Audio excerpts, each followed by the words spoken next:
बिस्मिल्लाहिर्रहमानिर्रहीम अस्सलाम वालेकुम। वेलकम करता हूँ टेक्निकल प्रॉब्लम यूट्यूब चैनल पर। आज की वीडियो में हम बात करने वाले हैं कि अगर आप जैज़ कैश अकाउंट को रजिस्टर करते हैं, अकाउंट बनाते हैं, उस टाइम आपको एक प्रॉब्लम देखने को नज़र आती है। *786 डायल करते हैं, उसके बाद जैसे ही आप *786 डायल करते हैं, आपके सामने कुछ इस तरह इंटरफेस ओपन होता है। आपको अब समझ नहीं आ रही कि आपने यहाँ पर क्या इंटर करना होता है।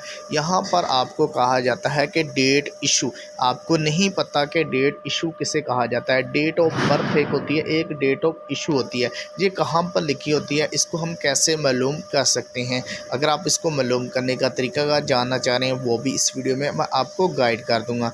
अगर तो आप इसको मुकम्मल तौर पर देखेंगे, अगर वीडियो को स्किप ना करें। सबसे पहले तो आपने यहाँ पर देनी होती है डेट। लिखने का तरीक़ाकार मैं आपके साथ शेयर करता हूँ। इसको मालूम कैसे करना है, ये कहाँ पर लिखी होती है, वो भी आपके साथ शेयर करते हैं। सबसे पहले तो यहाँ पर देखें डेट लिखी हुई है। मान लें हमारी जो डेट है वो 25 है। उसके बाद जो मंथ है वो फरवरी है। हम जनवरी फरवरी को आपने गिनती में लिख लेना है।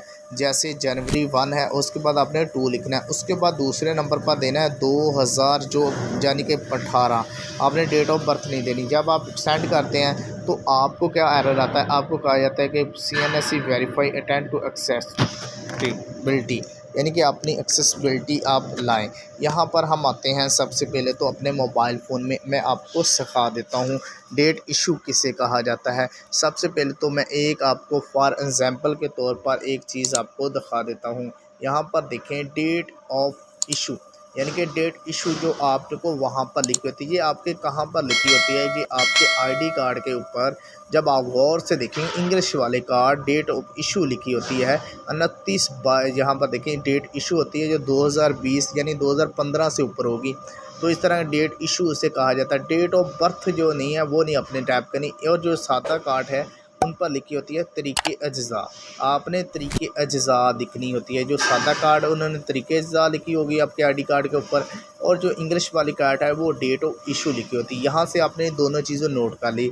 अब मेन चीज़ क्या होती है, मेन चीज़ आपके पास साथ अब शेयर करता हूँ। सबसे पहले मेन चीज़ आपको क्या प्रॉब्लम आती है, मेन चीज़ बहुत सारे दोस्तों को ये नहीं समझ आती। उनके ऊपर ना अप्रैल यानी कि इंग्लिश में लिखा होता है, यानी कि जनवरी फरवरी अप्रैल। आपने क्या करना है, यहाँ पर देखें जनवरी जो है वो जनवरी स्टार्ट हुआ, जनवरी 1 है, उसके बाद फरवरी 2, उसके बाद मार्च 3 और अप्रैल चौथा मंथ है। और उसके बाद मई जो है 5 है, जनवरी जो है वो 6 है, जुलाई जो है वो 7 है, अगस्त जो है वो 8 है, सितंबर जो है वो 8 है। उसके बाद अक्टूबर जो है वो आपको यहाँ पर इस तरीके से आपने गिनती याद कर लेनी है। उसके बाद आपने आना है अपने सिंपल उसी जगह पर। अब आपने दोबारा से *786 डायल कर देना है। जिस तरीके से मैंने आपको बताया है उसी तरीके से आपने टैप कर देना है।